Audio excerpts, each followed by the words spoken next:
وطن عزیز پاکستان میں جب بھی محرم آتا ہے تو آپ کے سامنے چند حساس نوعیت کے معاملات بھی آتے ہیں جس کے اوپر ہم ہمیشہ دست بستہ گزارشات بھی پیش کرتے ہیں۔ اسی محرم کے آنے سے قبل ایک نہایت افسوسناک واقعہ ضلع فیصل آباد گوجرا کے مقام پہ پیش آیا۔ ایک شخص نے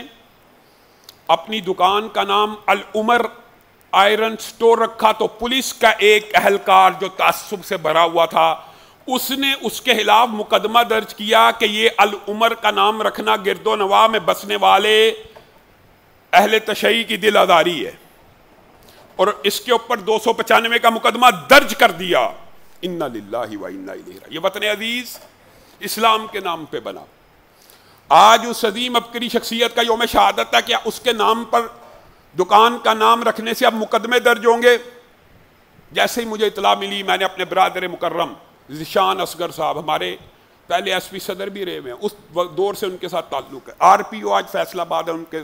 گوش گزار اہل سنت کے تمام تحفظات کو رکھا، اور انہوں نے اطمینان اور توجہ کے ساتھ اس بات کو سنا، اور انہوں نے میرے ساتھ وعدہ کیا کہ جس اہلکار نے یہ کام کیا اس کے خلاف سخت ایکشن لیا جائے گا۔ امید ہے کہ یہ وعدہ پورا ہوگا، سخت ایکشن لے لیا جائے گا۔ لیکن یہ ہمارے معاشرے میں صحابہ کے نام پہ اگر دکان کا نام رکھ دیا جائے تو مقدمے درج ہو جائیں، یہ حساسیت کی اور ظلم اور بربریت کی انتہا ہے۔ اور دوسری طرف انہی اصحاب کے بارے میں کوئی شخص یہ کہہ دے کہ معاذ اللہ یہ بے ایمان تھے،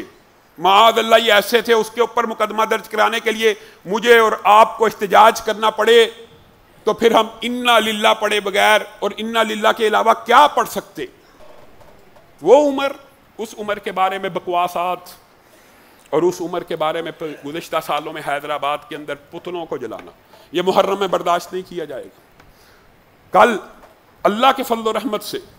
اسلامی نظریاتی کونسل میں ایک اعلیٰ سطحی اجلاس ہوا حکومت کا، مقتدر حلقوں کا، وہاں پہ میں بھی گیا، اور میں نے بڑے آسان الفاظ میں اپنا مقدمہ سامنے رکھا کہ اگر آپ چاہتے ہیں محرم الحرام امن سے گزر جائے تو اس کا ضابطہ اخلاق یہ ہونا چاہیے، نہ اہل بیت کی توہین ہوگی نہ صحابہ کی توہین ہوگی۔ اللہ کا شکر ہے میرے اس نقطے کو ضابطہ اخلاق کا حصہ بھی بنایا گیا، اور اس وقت جو موجود اہل تشیع علماء ہیں، میں یہ بات بھی کہہ دینا چاہتا ہوں، ہاں جب کوئی بات کوئی بندہ صحیح کہے تو کہہ دینی چاہیے۔ علامہ عارف واحدی صاحب نے میری گفتگو کے بعد اور شیعہ علماء نے برملا اس بات کو کہا کہ علامہ صاحب درست گفتگو کر رہے ہیں، اور ہمارے مرجع کے تحت اور ہمارے رہبر اعظم کے فرمان کے مطابق کسی بھی صحابی کی توہین کرنے والا مجرم ہے، اس کو ضابطہ اخلاق کا حصہ بنا لیا جائے۔ الحمدللہ وطن کے اندر کل اسلامی نظریاتی کونسل سے 20 نکاتی جو ضابطہ اخلاق جاری ہوا، اس میں اہل بیت کی توہین کو بھی ممنوع قرار دیا گیا اور کسی صحابی کی توہین کو بھی ممنوع قرار دیا گیا، اور اسی پر بصری اس بات کے اوپر اتفاق کر لیا گیا